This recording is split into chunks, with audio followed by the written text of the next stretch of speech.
성원이 되었으므로 회의를 속기하겠습니다.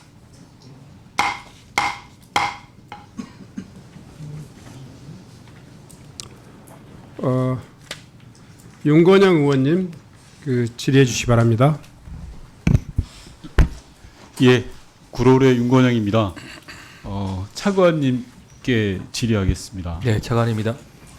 앞서 여러 의원님들께서 걱정을 표명해 주셨는데 대통령 기록관장 선임 절차 지금 진행하고 있죠. 네, 선임 절차를 하게 된 배경이 이동혁 관장이 사의를 표명해서 그렇게 된 건가요? 아니면 다른 이유가 있나요?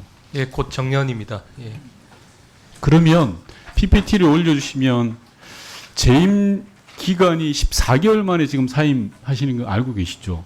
예, 정년이 예, 아니, 정년 이전에 제가 묻는 게 최근 10년 내 가장 단기로 임기를 하셨어요. 이거 알고 계십니까? 아직 재직 중입니다. 아니 그러니까요. 예, 14개월 만에 지금 그만두시는 건 임기가 가장 짧은 거라고요. 이동혁 관장이. 이거 알고 계셨나요? 네, 예, 자 그러면 제가 여쭤보겠습니다. 이동혁 관장 임명 당시에 이동혁 관장이 전문성이 부족하고 당시 심성보 관장에 대한 보복 인사다라는 논란이 있었습니다. 그런 논란 알고 있었죠, 차관님? 네, 알고 있습니다. 예, 자, 이동혁 관장이 올해 정년이어서 그만둔다고 하면 제가 역으로 여쭤보겠습니다. 대통령 기록관장 임기가 몇 년입니까? 5년으로 되어 있습니다. 예, 5년짜리 기관장을 선임하는데 정년이 2년밖에 남지 않은 곧 공로연수를 들어가실 분을 임명하는 게 사리에 맞습니까? 그 당시까지는 제가 뭐 예, 아니 그 당시 그럼 이동혁 관장 앞으로 발언대로 나와주세요. 네. 시간 잠깐 멈춰주시고.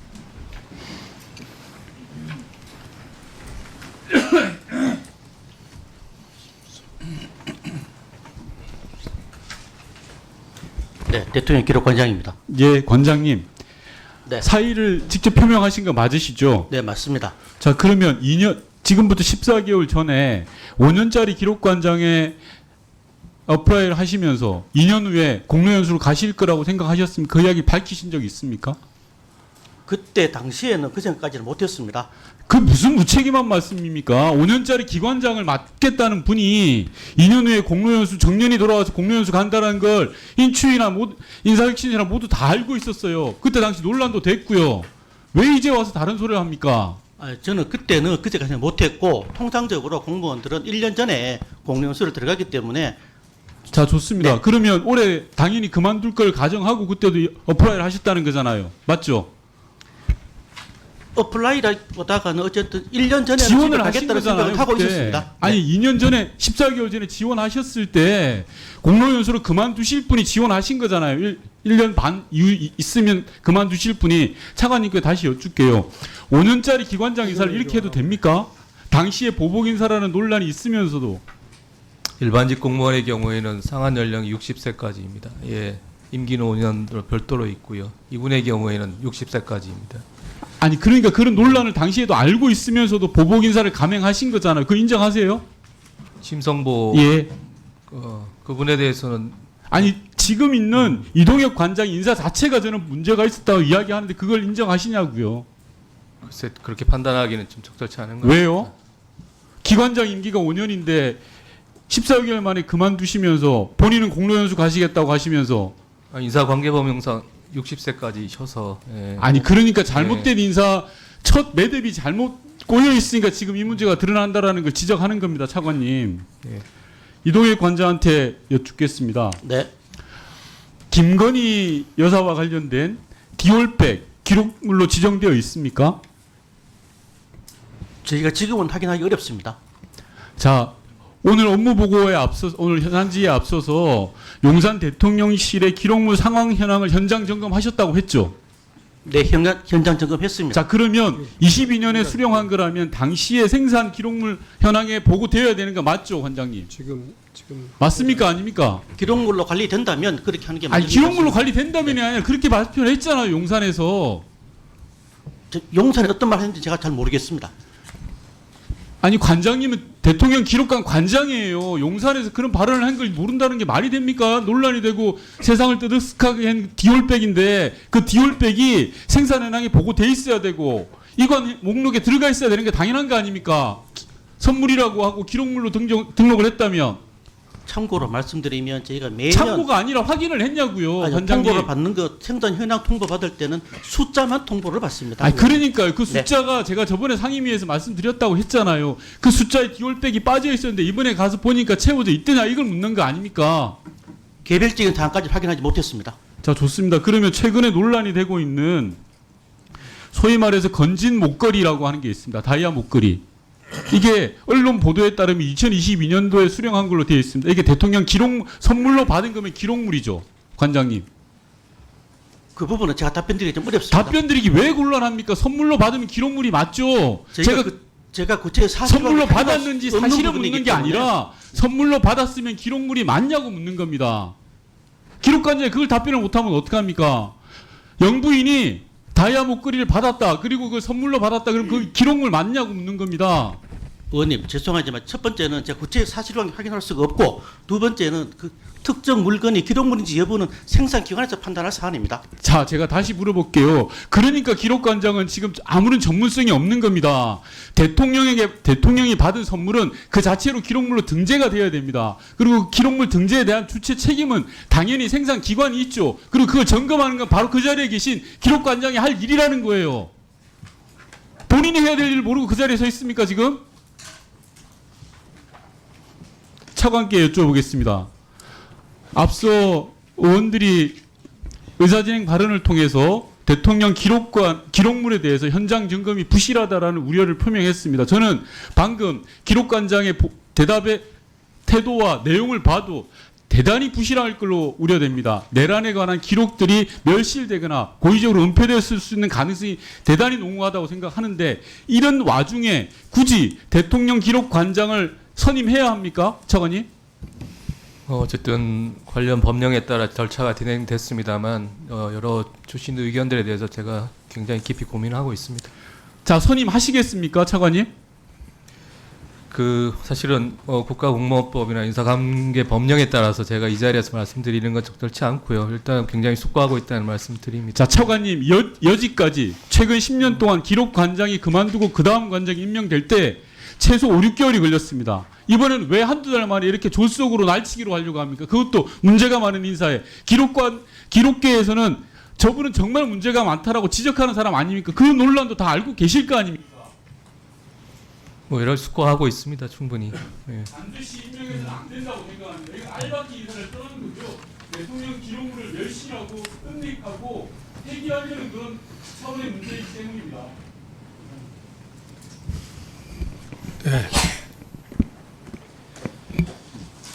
차관께서는 그 책임 있는 답변을 하셔야 돼요. 그냥 숙고하고 있다 이렇게 어물쩡하니 그냥 소나기 피해가듯이 이야기하면 안 됩니다. 이 문제는. 그 의원님들은 좀 연책이 되시지만 저는 국가공무원법에 하지 못하도록 되어 있어서 그렇게 말씀드린 겁니다. 예. 지금 다른 여러 의원님들도 계속된 질문이 나오시겠지만요. 그 기록관장 문제, 차관도 마찬가지고 실무 라인도 문서를 생산하는 모든 실무 라인도 엄중히 생각하셔야 합니다. 지금 이미 정권이 중단돼 있고 다음 정부를 준비하는 과도기 관리 내각입니다. 엄중히 생각하셔가지고 그 업무를 처리해야만이 위에서부터 아래까지 책임을 묻고 또 책임을 지는 그런 불행한 일이 없도록 그렇게 해주시기 바랍니다. 그렇게 하시겠습니까? 예, 깊이 고민하겠습니다. 네. 다음은 영예인 의원님 질의해 주시기 바랍니다. 네, 이호영 차장님께 질문 드리겠습니다. 네, 차장입니다. 네, 2달 전에 차장님께서 직접 하신 말씀이신데요. 박현수 피의자 전환되면 그때는 바로 인사조치 하겠다라고 답변을 하셨습니다. 피의자 입건 언제 됐는지 기억하시죠? 3월 4일입니다. 언제 인사조치 하실 겁니까? 제가 그 당시에 그렇게 말씀을 드리긴 했는데요. 그 실질적으로 고발만 되면 피의자가 되는 그 형식적 피의자라기보다는 실질적으로 어느 정도 혐의가 돼서 조사받는 피의자가 돼야 저희들이 조치가 가능할 것 같습니다. 그러니까 아까 양분한 의원님께서 경찰이 정말 진정으로 국민의 경찰로 거듭나기 위한 노력을 하고 있냐라고 물어보시는 거예요. 하여튼 본인이 혐의만 국회에 나와서 말하는 것도 지키지 못하시면서 무슨 혁신을 하고 있다고 이야기하십니까? 제가 12.3 내란 이후에 지겹도록 물어봤지만 다시 여쭤보겠습니다. 임정주, 전창훈, 이현일, 주진우, 임경우, 강상문 이 사람들은 명백하게 지휘 권한과 책임이 있었고 국회 통제부터 체포적 가동까지 위법한 지시에 적극적으로 협력했던 경찰 간부들입니다. 이 중에 한 명이라도 직위해제된 사람 있습니까? 지금 윤순영 치안감하고 국회 경비대장 그다음에 네, 알고 있습니다. 네, 조지호, 직위해제 김봉식, 했고요. 예. 윤승영, 목건태 나머지 이렇게 인원- 넷 제외하고는 아무도 나머지는 다- 직위해제된 사람 없는 거 아닙니까? 나머지는 다 인사 조치를 했고요. 인사조치 어떤 거요? 다른 곳으로 뭐 지방으로 발령됐다고요? 발령이나 교육관 그게 인사조치입니까? 그게 내란에 가담한 일단 사람들한테 책임을 묻는 거예요? 어느 정도 협의가 돼야 직위해제나 최선을 다하고 조치하는 있다고 것이지. 아까 하셨잖아요. 국민의 경찰로 거듭나기 위해서, 신뢰를 회복하기 위해서 도대체 무슨 최선을 다하고 계십니까? 군 간부들은 기소되기 전에 다 직위해제 됐습니다. 이러니까 국민들이 내란죄 수사를 경찰이 적극적으로 할 수 있겠냐, 내부에 내란에 가담했던 사람들을 적극적으로 끊어낼 수 있겠냐, 쇄신할 수 있겠냐라고 묻고 있는 겁니다. 이분들이 근데 이게 벌써 본격적으로 몇 달째입니까, 차장님? 본격적으로 조사를 받아야 되고요. 단순히 참고인 조사만 받은 상황도 있기 때문에 그걸 일률적으로 지금 뭐 직위해제나 뭐 대기나 이렇게 이 하기는 박현수 어렵습니다. 서울청장이 이 자리로 간 거부터 문제 제기가 계속 있었습니다. 근데 그것도 차장님이 인사하신 거잖아요, 결국에는. 예, 결국은 뭐 네, 그렇게 그래서 하는데요. 정부 인사긴 서울청장이 하지만 내란에 가담한 사람이 내란과 관련된 수사를 책임지는 그런 이상한 일들도 벌어지게 되는 겁니다. 하여튼 의원이 걱정 안 하도록 그 혐의 입증되면 바로 인사 조치하겠습니다.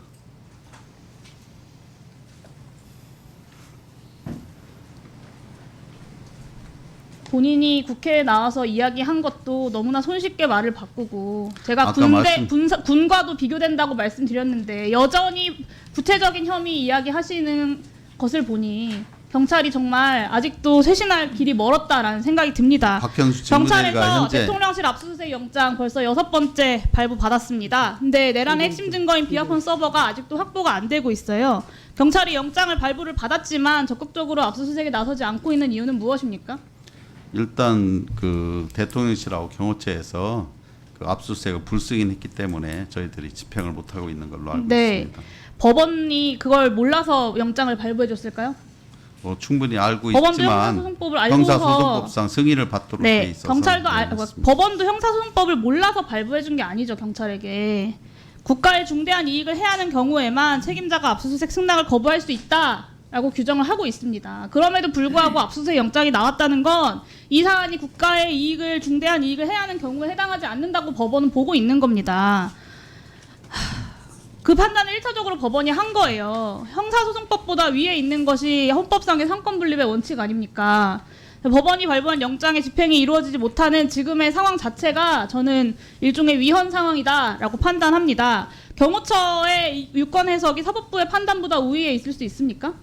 뭐 그렇지 않지만 법상에 아까 말씀드렸듯이 국가안보 관련된 사항에 대해서는 책임자가 승낙을 하게 돼 있어서 실무상 거기서 압수수색을 강제하기가 어려워서 국가의 중대한 이익을 해하는 경우에 그런 걸로 해당된다고 경찰청은 보고 계시는 거네요?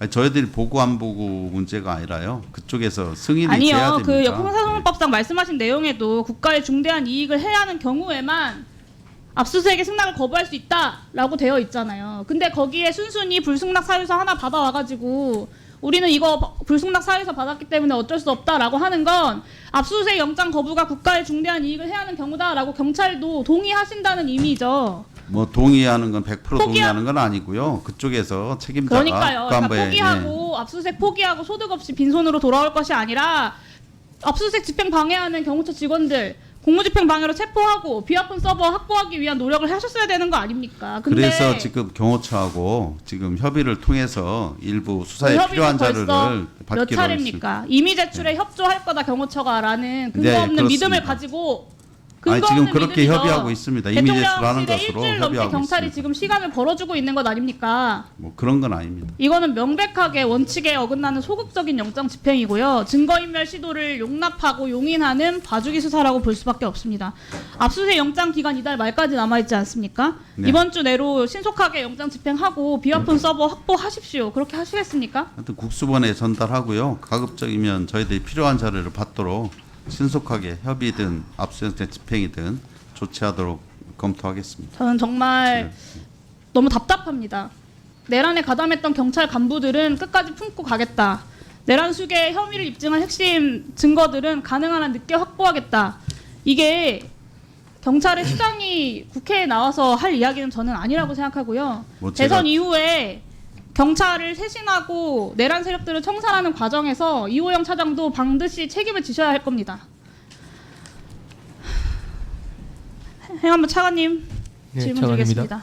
2025년 보통교부세 산정할 때 현금성 복지 페널티 제도 때문에 85개 시군이 최대 수십억에 이르는 교부세를 삭감당했습니다.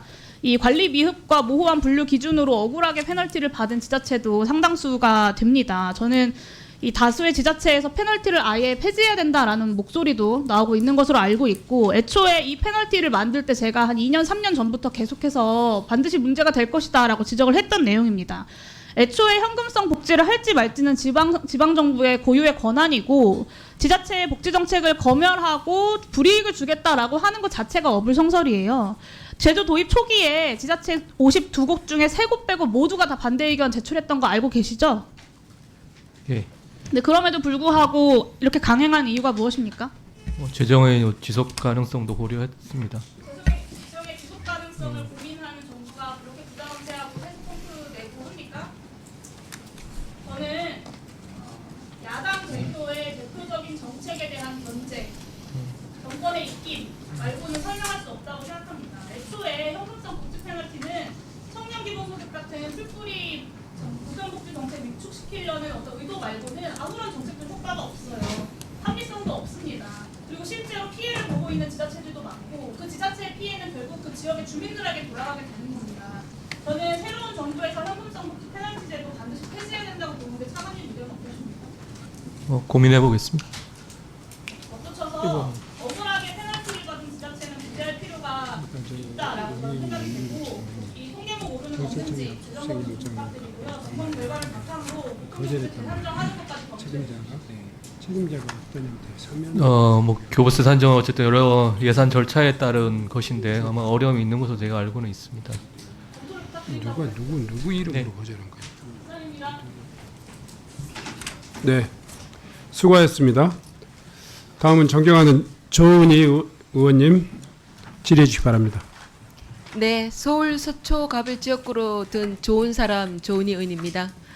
김용빈 선관위 사무총장님께 여쭙겠습니다. 네. 총장께서는 선관위 위상이 가장 흔들릴 때 외부에서 구원투수로 오셔서 고생이 많으신 거 잘 알고 이건 있습니다. 다음 문제고 그 전에 자, 먼저 화면을 좀 보시겠습니다. 아까 내가 이야기했던 국가의 중요한 관악천사에 신원 미상의 5명이 무단 침입한 사건 아시죠? 네. 근데 보통 집에서 강도가 들어오면 바로 경찰에 신고합니다. 근데 선관위는 이거 언제 경찰에 수사 의뢰하셨습니까? 그 새벽녘에 그 보안 담당자가 확인을 한 후에 보고가 좀 늦었습니다. 그래서 한 이틀 정도 걸린 그러니까요. 것 같습니다. 예. 보통 집에 강도가 들어오거나 뭐 도둑이 들어와도 바로 신고하는데 선관위는 저렇게 좀 이상하잖아요. 5명이나 무단 침입해서 하단에 붉은 틀 매설하고 막 기이한 행동을 했는데 이틀이나 늦게 수사 의뢰를 합니다. 그러니까 선관위가 국민들한테 신뢰를 얻고 있지 못하는 겁니다. 지금 대선이 코앞인데 선관위가 이래서 되겠습니까? 자, 다음에는 사전투표 관리 문제에 대해서 좀 여쭙겠습니다. 사전투표 때 아니 투표함이 뜯었다 붙였다 뜯었다 붙였다 하는 거 아시죠?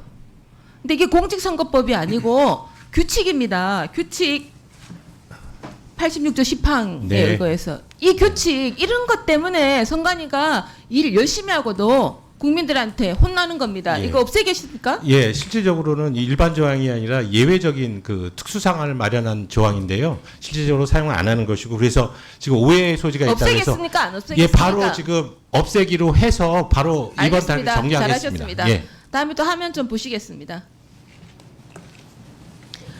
하나는 사전 투표고 하나는 본 투표입니다. 네. 근데 본 투표는 관리관에 도장이 쫙 찍혀 있어요. 사전 투표는 인쇄합니다. 그런데 제가 유권자라도 제가 본 투표할 때는 관리관이 도장 찍어주는데 사전 투표는 정체 모를 인쇄물이 나와요. 왜 그러십니까? 선거법에 이런 거 있습니까? 사전 투표를 법제화할 때 그 선거일 투표를 본따서 같은 개념으로 만들어냈습니다. 근데 아니 근데 네네.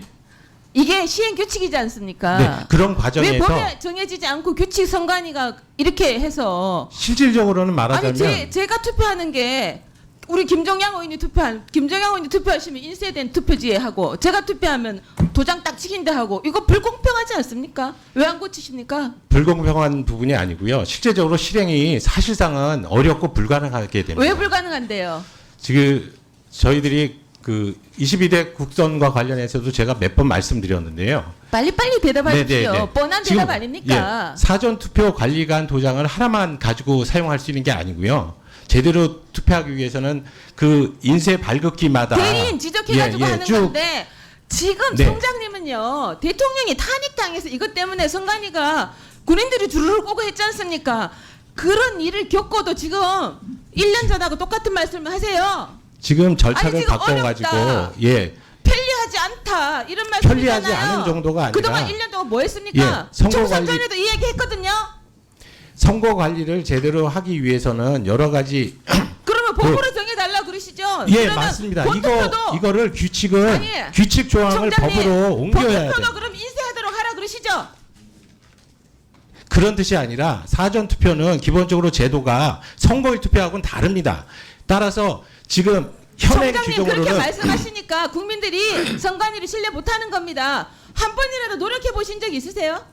지금 그 부분 때문에 뭘 하시겠습니까? 오해의 소지가 있어서 네. 저희가 그 사전 투표 발급기에서 나올 때 지금 문제는 저희들도 어떤 문제를 갖고 있냐면 답이요. 예, 왜 예. 이렇게 길어 늘어지십니까? 네네. 저는 시간이 별로 예, 없는데. 본투표하고 달리 사전 투표를 하게 되는 경우에는 거기에 대응하는 오프라인의 그 증거 자료가 부족하다는 것에 점에는 인정을 합니다. 아시죠? 예. 네. 그럼 어떻게 보완하시겠습니까? 지금 프로그램을 뭔가 개발을 해서 네. 그 지금 사전 투표에는 바코드가 찍혀 나옵니다. 그 바코드를 이중으로 중복해서 출력을 해서 적어도 그 바코드 중복된 바코드를 일렬 번호 그러니까 그거는요. 일련 번호처럼 그거는 제가 다음에 물으려고 하는 네네. 건데요. 지금 일단 본투표하고 사전투표가 평등해야 됩니다. 공정한 기준이어야 됩니다. 이거 해결하지 못하시면요. 아무리 열심히 하셔도 신뢰 못 받습니다. 네.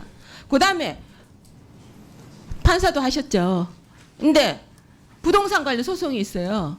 그러면 이게 증거물 제출할 때 도장 찍힌 거, 인쇄물로 된 거 증거로 받아들이십니까? 실제로 날인된 거 보셔야지 증거로 인정해 주는 거 아닙니까? 그런데 왜 국민들이 투표하는 거는 관리관이 인쇄한 거 가지고 인정해야 된다고 그게 편하다, 복잡하지 않다. 그렇게 하시고 그냥 1년 내내 그냥 앉아 계시냐 이 말입니다. 네. 개선책 가져오세요. 예, 알겠습니다. 그리고 또 있습니다. 본투표 때는요 선거인 명부가 있어요. 사전투표 때는 없어요.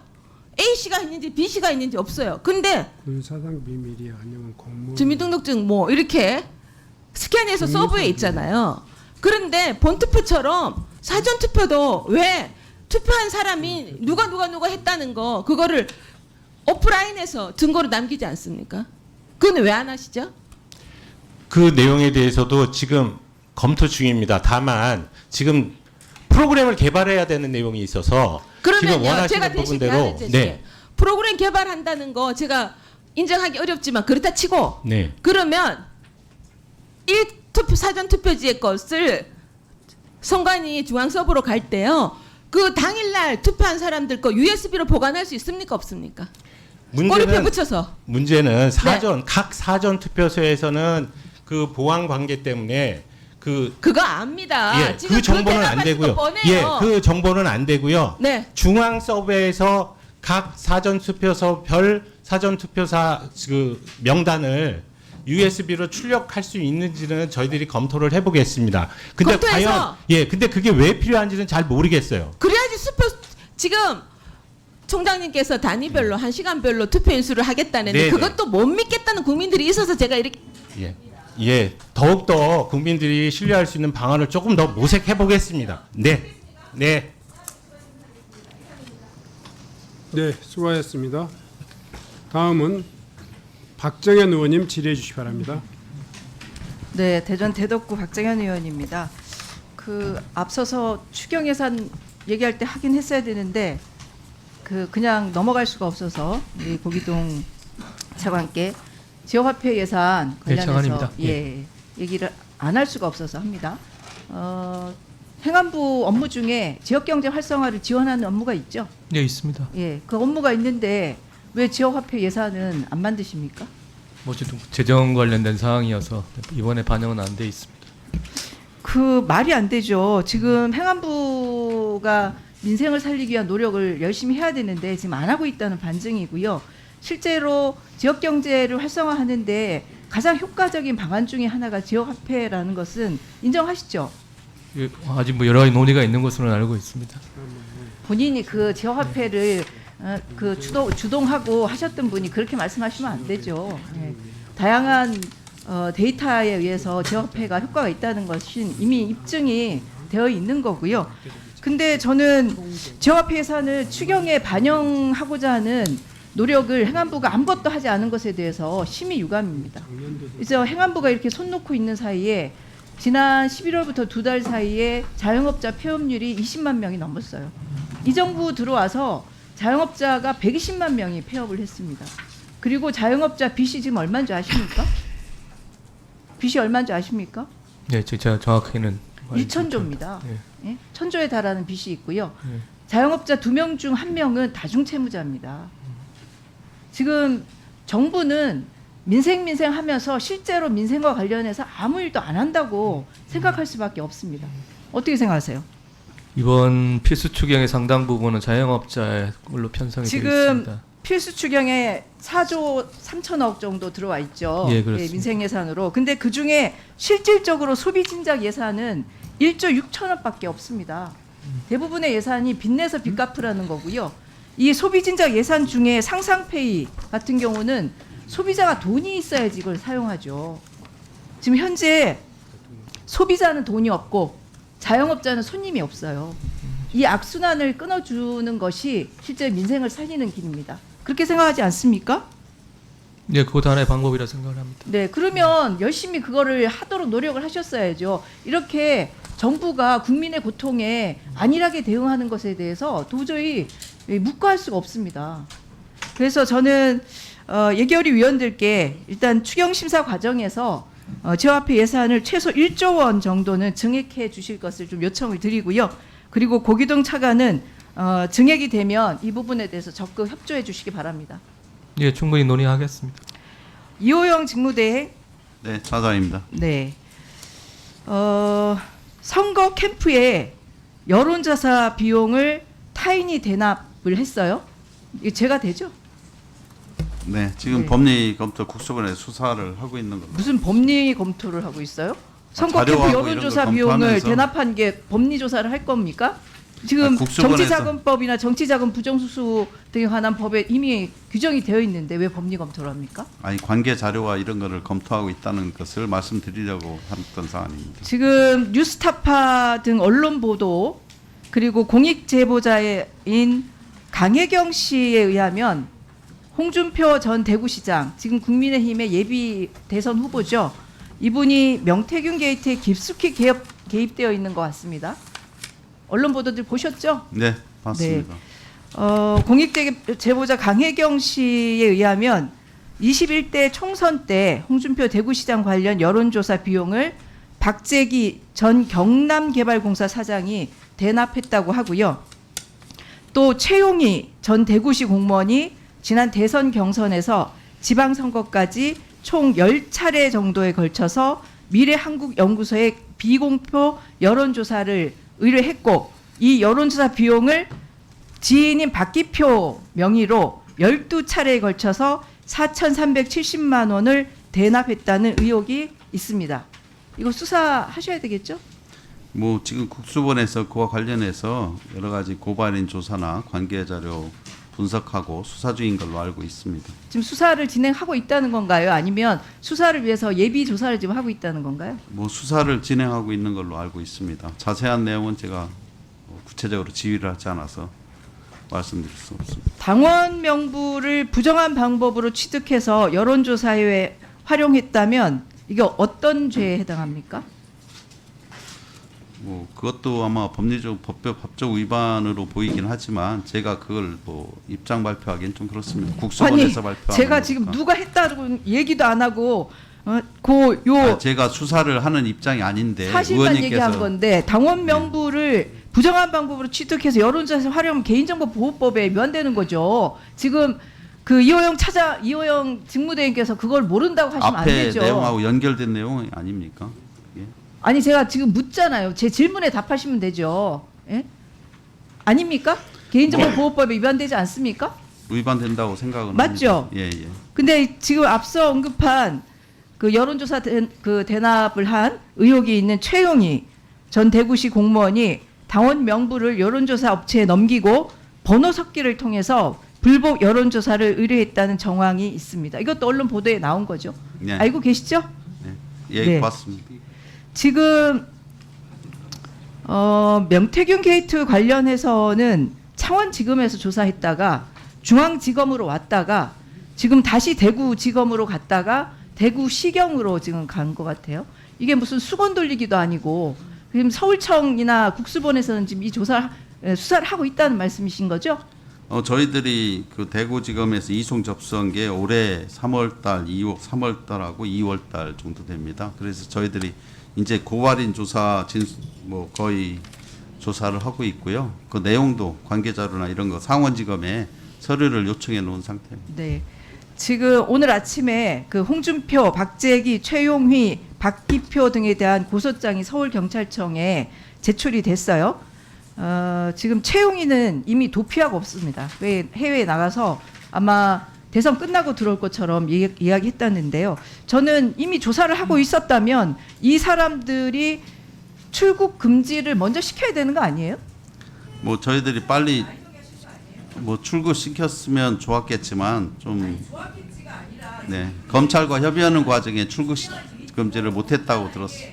비상계엄을 무발한 게이트인데 경찰이 이렇게 미온적으로 하시면 되겠습니까?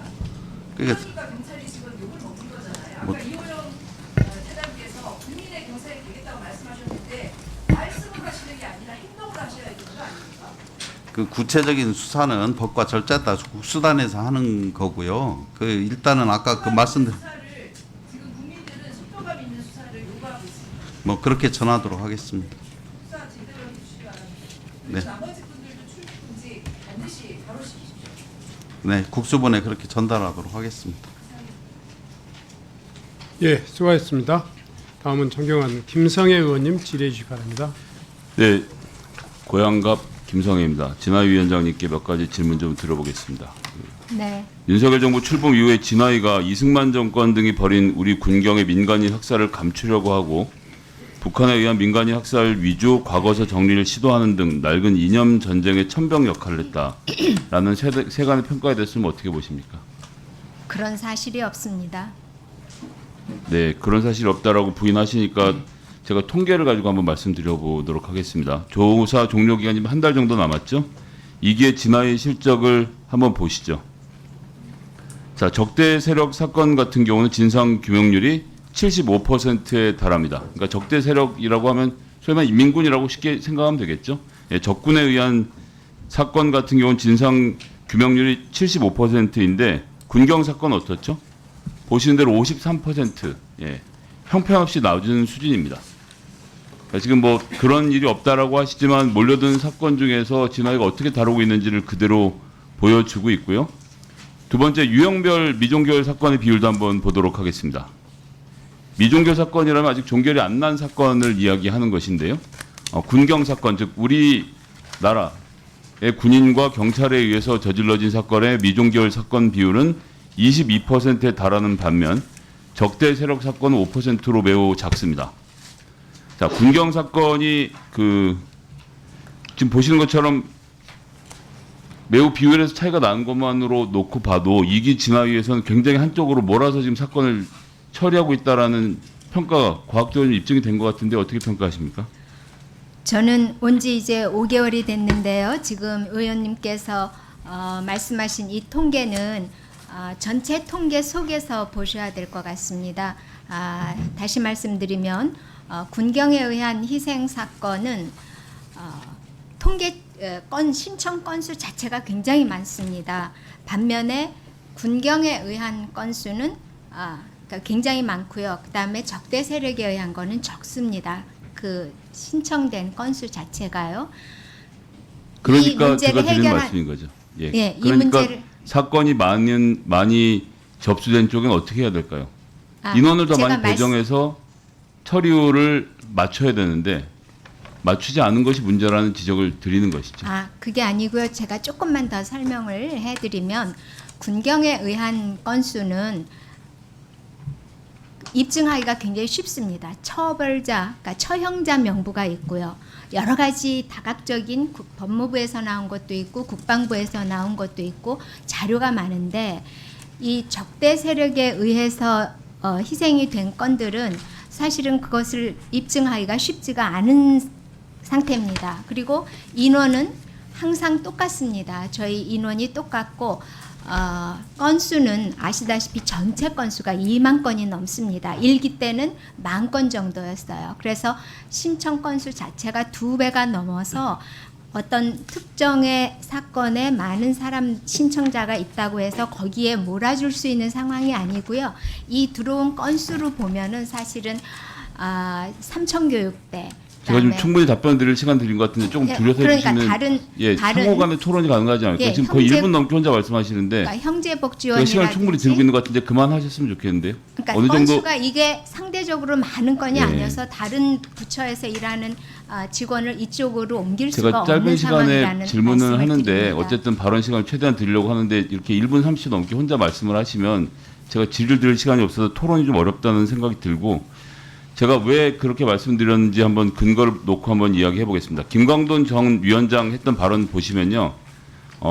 2주년 기자간담회 때 부역자를 가리겠다라는 발언을 해서 신청한 사람들 중에서 소위 말하는 이제 이 빨갱이들이 섞여 있는지를 보겠다 이런 발언을 서슴지 않는가 하면 그 다음에는 또 23년 6월에 영락교회 조찬 강연에서 적대 세력에 의한 희생이 더 고귀하고 선보상되어야 한다라는 취지의 발언을 했습니다.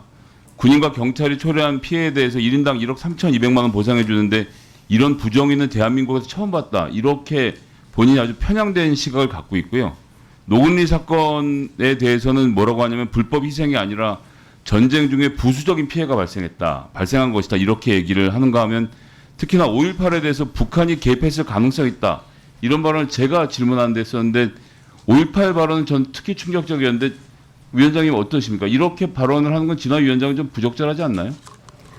제가 이 내용을 구체적으로 잘 모릅니다. 예, 그럼 이제 제 거꾸로 제 발언도 질문을 아니고요. 드리면 네. 5.18 민주항쟁에 북한군이 개입했을 여지에 대해서 위원장님 어떻게 판단하십니까? 저는 그 부분에 대해서 잘 모릅니다. 네, 잘 모르는 정도의 그런 어떤 역사적 인식과 소명 수준으로 위원장을 하신다는 게 좀 부끄러운지 아셔야 되는 게 아닌가. 제가 왜냐하면 잘 저희가 모른다는 5.18 말씀은요. 민주화운동 기념법이 만들어져 있고 이것이 민주화운동으로 인정이 되어 있고 심지어 양당이 동의하는 가운데 5.18 그 민주항쟁이 헌법 전문에 들어간 내용인데 이 과거사위원회 위원장님 5.18에 북한군 개입에 대해서 잘 모르겠다고 하시는 거면 다음으로 넘어가죠. 부끄러운 얘기니까요. 아니요, 예, 기용남 답변을 상임위원 드릴 시간을 주시면 조사일국장 감사하겠습니다. 관련된 논란에 대해서는 이분 같은 경우에는 그 피학살자 유족회가 시위 농성을 하니까 정생적인 상해를 입었다면서 수사기관에 수사를 의뢰하는가 하면 이 부분이 특히 놀라운데 25년 2월에 나온 얘기인데 이용남에 의해서 한국전쟁 전후 민간인 학살 사건 중 최소한 345건이 방치됐다는 진화위 공무원 노조의 주장도 있었습니다. 여기 보면 전남 전북 지역 학살 사건은 319건이 보류됐고 경남 경북 지역 사건은 15건에 불과하고요. 그다음에 국군 경찰 등에 의한 학살 사건은 331건이 보류가 됐고 좌익이나 인민군을 일컫는 적대 세력에 의한 학살 사건은 14건밖에. 그래서 제가 아까 전에 말씀드린 대로 통계대로 이용남 이런 분들이 상임위원들이 자기 입맛에 맞는 사건 위주로 처리하니까 문제가 생기는 게 아닌가 하고 특히나 놀라운 분은 잘 아시는 것처럼 마스크맨 황인수 조사일국장 한번 보시면요.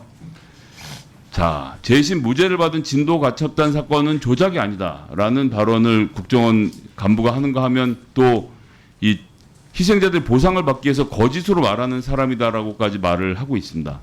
이런 형편없는 인식을 갖고 있는 사람들이 위원회를 구성하고 지금 활동을 하고 있기 때문에 과연 진화위가 지금 2기에서 이런 식으로 활동을 계속 진행하는 것이 맞는가? 저는 존재 이유가 사라지고 있는 것이 아닌가라고 생각합니다.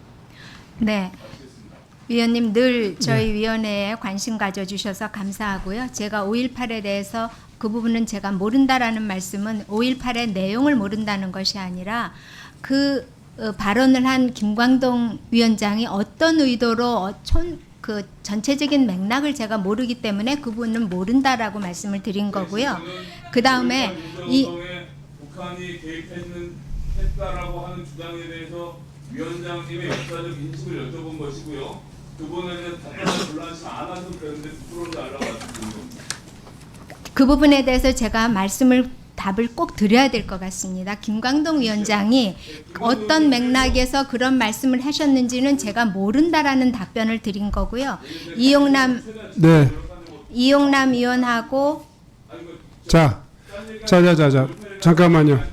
예, 제가 좀 종합적으로 정리해서 한 말씀만 여쭙겠습니다. 아마 진화 위원장이 답변을 그 부분을 못 하셨는데 5.18의 발생 과정에서 북한의 역할이 있었다, 북한군의 조종이 있었다 등등 북한군의 개입설에 대한 진화 위원장의 인식은 어떻습니까?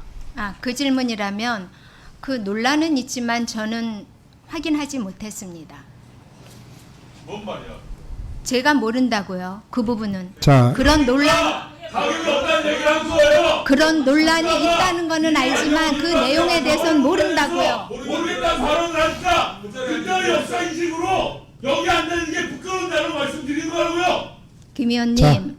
그런 논란이 있다는 사실은 알지만 그 사실은 제가 모른다고요. 확인을 모른다고요.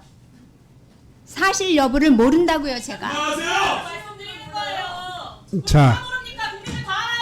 아니 저런 사람은 안 쳐도 됩니까 지금? 누구한테 예의를 지켜요? 5.18 자. 희생 영남들한테 예의를 지키세요. 제가 좀 한번.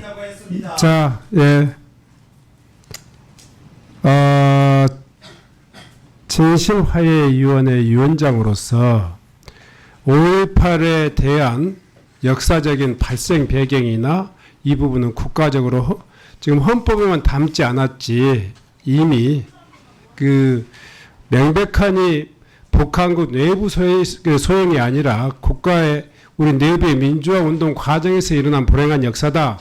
이런 정도는 다 인정하시잖아요. 그렇습니다. 그런데 제가 북한군의 개입설에 대해서 진화 위원장의 의견을 물었습니다. 다시 한번 여쭙게요. 그런 논란이 있는 것은 알지만 제가 북한군이 개입을 했는지 안 했는지는 저는 모른다고요. 제가 어떻게 그 이상을 답변해 드릴 수 있겠습니까? 자, 5.18에 있어서 북한군의 개입설에 대한 분명한 역사적 규명이 있고 규정이 있습니다. 진실화해위원회 위원장을 하시겠다고 하시는 분이 그런 정도 이미 명백히 드러나 있는 문제, 그걸 모른다고 이야기하면 어떻게 합니까? 저는 설마 그렇게 답변하실지 몰랐어요. 김광동 위원장이 한 이야기에 대해서 제가 알지 못한다, 이런 정도로 저는 답변하시는 것에 대해서 이해하고, 진화 위원장으로서 5.18 민주화운동에 있어서 북한군의 개입설에 대해서 어떤 인식을 가지고 있느냐, 그건 명백한 거짓이죠. 역사적인 진실이 아니란 말이에요. 그건 대한민국의 교과서에도 이미 다 명백히 규정되어 있기 때문에 그렇게 답변하시면 안 됩니다. 그러면 거기에 앉아있을 자격이 없다니까요.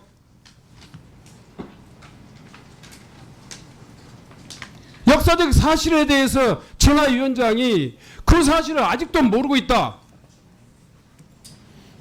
대한민국이 법률적으로 헌법적으로 다 그 이미 규정된 이야기입니다. 다시 한번 답변해 보세요.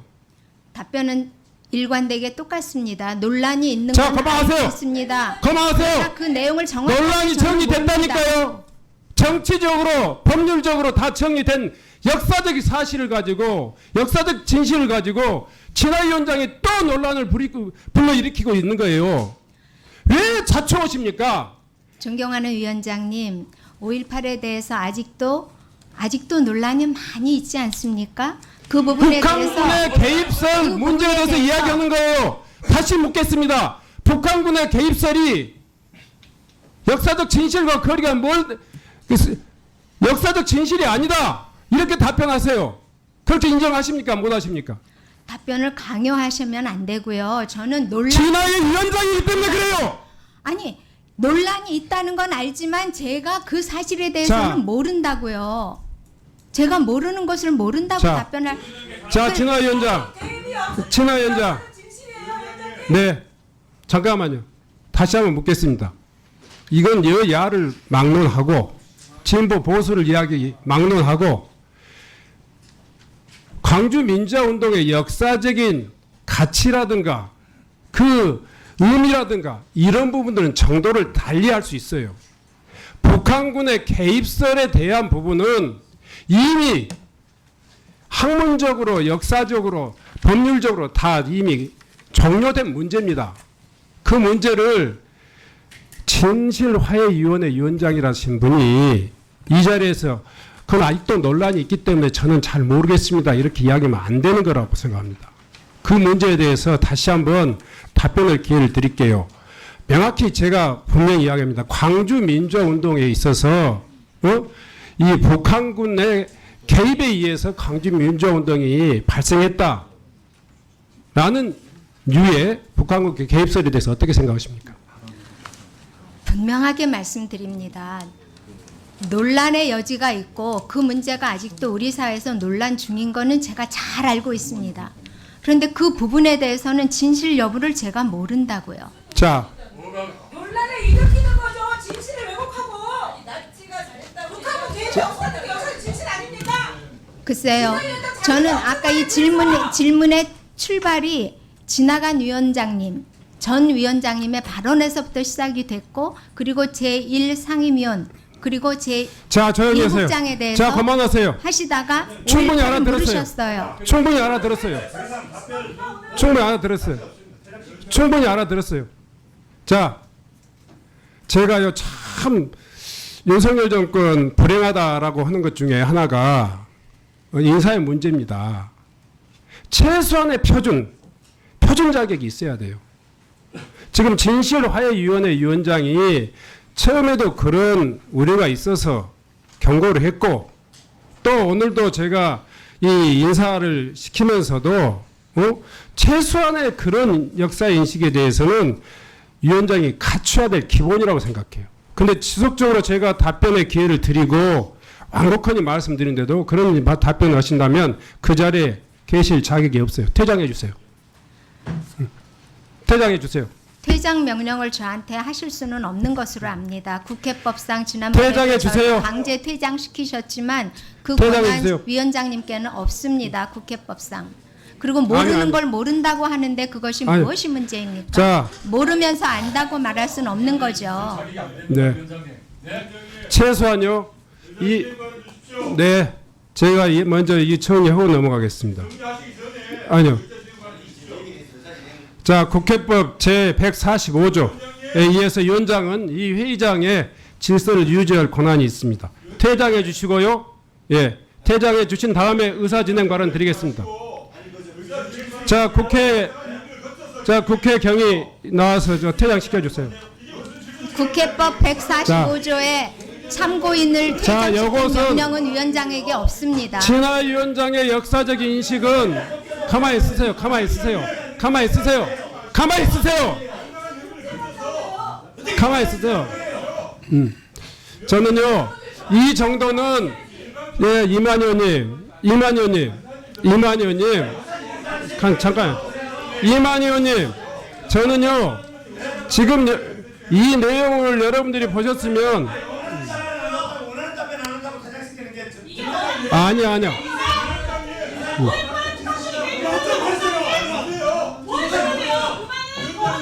자, 아니에요. 그만하세요. 회의 진행할게요. 네, 드릴게요. 자, 김종량 의원님! 발언 좀 바꿔요! 그만해요! 지금 듣고 있잖아요. 지금 예 아무리 국민의힘 국회의원이라 할지라도 지금 제가 원하는 답변 아니지 않습니까? 자 그만하세요. 네, 이 의사진행 발언 드릴 테니까요. 제가 의원님들 아예 독재 말 하지 마세요. 그만하세요. 예. 충분히 이해하고 했고요. 또 이만 의원님 말씀하신 취지도 충분히 이해했습니다. 제가 충분히 인내하고 진실화해위원회 위원장에 최소한의 이 소위 말해서 이 인식, 역사 인식은 우리 국민 일반이 인정할 수 없는 이야기를 또 하지 않습니까? 제가 완곡하니 또 이렇게 기회를 드리고 했는데 지속적으로 개인의 신념은 그럴 수 있지만 국회 진실화해위원회 위원장으로서 국회 출석해서 할 이야기는 절대 아닙니다. 국민이 용서하지 못합니다. 국민의 국록을 먹는 국가공무원으로서 특히 진실화해위원회 위원장으로서 결코 해서는 안 될 이야기를 계속하고 계십니다. 그래서 제가 퇴장 명령을 내렸던 거예요. 그 문제에 대해서는 위원장으로 책임질 테니까요. 퇴장해 주십시오. 퇴장해 주시고 다른 방식으로 페북에다 쓰시든지 다른 방식으로 이야기하세요. 여기서는 더 이상 위원장이 네 퇴장해 주세요. 퇴장을 저한테 명하실 권리가 없으십니다. 그 권한이 없으십니다. 국회법 145조는 국회의원들을 퇴장시킬 수는 있어도 참고인을 먼저 퇴장시킬 퇴장하고 수는 드릴게요. 없습니다. 네. 자, 경위 퇴장시키세요. 권한 없습니다. 불법적인 권한 행사에는 제가 따를 수 없습니다. 자. 국회 145조 가져와 보십시오. 자, 국회 경위. 자, 국회 경위. 자, 국회법.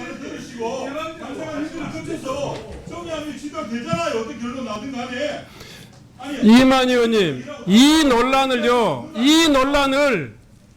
충분히 했습니다. 이 논란을 충분히 했어요. 예. 자, 의원님. 제가 여러 차례 기회를 드렸고요. 아니에요. 지금 내란으로 옹호하는 것보다 더 안 좋은 발언이 지금 진화희 위원장의 입에서 나왔어요. 지금 역사의 그 수많은 이 광주 시민들의 피 흘림을 또다시 국가공무원의 이름으로 모독하고 모욕하는 거예요. 제가 그래서 그 이야기를 다시 해명할 기회를 드린 거예요. 그럼에도 불구하고 이 진화희 위원장은 국가공무원으로서 최소한 진화희 위원장으로서 자격이 없는 거예요. 그래서 저는 여기에서 퇴장할 것을 명령하고요. 빨리 좀 이 자연스럽게 퇴장해 주세요. 불법적인 퇴장 명령에는 제가 따를 수 없습니다. 자, 그리고 모르는 걸 자, 국회 모른다고 경위. 답하는 것이 뭐가 죄가 됩니까? 자, 모르는 국회법 걸 모르는 겁니다. 제가. 145조에 의해서 퇴장을 명령하니까요. 조치해 주세요. 145조에 참고인을 퇴장시킬 권한이 없으십니다.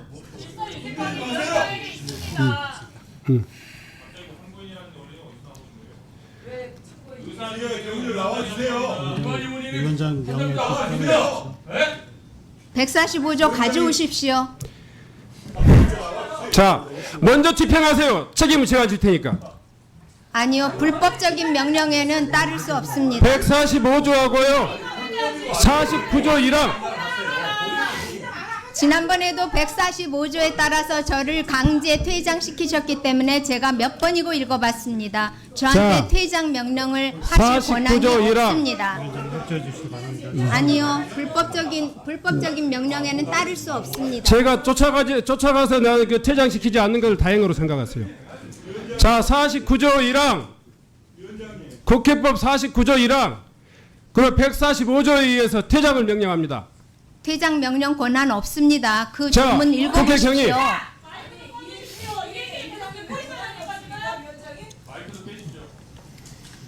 자, 마이크 끄세요.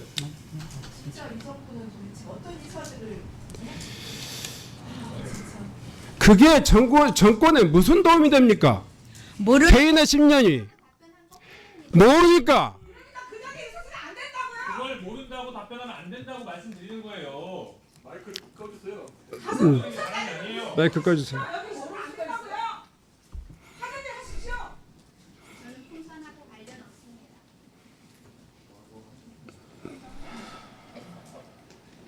자, 경위. 네. 네. 불법적인 명령에는 복종할 의무가 불법이 아니라고요. 그것은 누가 해석하는 거니까 불법이라고요. 경위님 손대지 마십시오. 보면은 안녕하세요. 예? 우리가 무슨 이발 의원님 왜 관여하세요? 불법적인 위원장님이세요? 명령에는 따를 수 없다고 그래도 영화가 아닙니까? 불러가지고 위원회에서 무조건 관장실인가 하고 충분히 감사 제도도 있는 거고. 위원장님이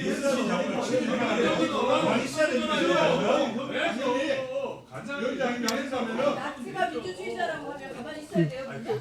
자, 뭘 다른가요? 그거 나라가 북한군 개입 논란을 얼마나 그 희생자들이 그동안 상처받아왔습니까? 자, 논란에서 모른다고 하잖아요. 진상이 있어서는 안 되는 말이에요, 그게. 이재명 대통령이 5.18 헌법에 협력하는 그 발언이 있는 거예요. 봐봐. 5.18 헌법 전문에 넣겠다는 발언이 있었죠. 아니 그거 위원장님께서 말씀하신 거잖아요. 독단적으로 하시니까 지금 의사진행 반응도 안 주시고 독단적으로 하시니까 지금 이해가 상당히 나눠지 않습니다. 위원장이 독단적이 어떻게 우리 자, 퇴장하고 나서 의원 발언. 자, 의원님 이만희 의원님. 자, 광주 민주화운동은 윤석열 대통령마저 헌법 전문에 시켰다고 약속했던 내용이에요. 아니요. 자, 자, 5.18 자체에 대해서 모른다고 하지 않았습니다. 북한군 개입설에 대해서 자, 정말 하나도 안 보이고 하나도 뭔가 있어 보이지 않습니다. 지금 뭐가 잘못된지 아예 모르시는 것 같아요. 정말 고견해 보이지도 않고 고고해 보이지도 않고 멋있어 보이지도 않습니다. 자랑이 아니에요. 그렇게 언론 모른다라고 말하는 뭐 자랑이 아니라고. 네? 자, 다시 한번 제가 정리하겠습니다. 5.18 민주화운동의 정신이나 역사적 실체, 진실은 이미 법률적으로, 정치적으로, 학문적으로 다 완료되었습니다. 그리고 윤석열 대통령마저도 여러 차례 선거 과정에서뿐만이 아니라 대통령실의 이 성명을 통해서, 그러니까 이를테면 2024년 5월 18일 대통령실의 발표에 의하면 5.18 정신 헌법 전문에 수록하겠다는 입장에 변함이 없다고 그랬어요. 지금 그런 역사적인 인식, 국민들의 합의를 계속 왜곡하고 피해자 광주 시민을 모독하는 그런 박선영 위원장의 진실화해위원장으로서의 자격, 그리고 이 자리에서의 발언에 대해서 계속적으로 자기 주장을 강변하고 있는데 이것은 국회가, 국민이 용서할 수 없습니다. 그래서 따라서 저는 퇴장을 명령합니다. 그리고 이 이후에도 비슷한 동일한 기준을 적용해서 회의를 진행하도록 하겠습니다. 우선 잠시 회의를 정리하기 위해서 정회를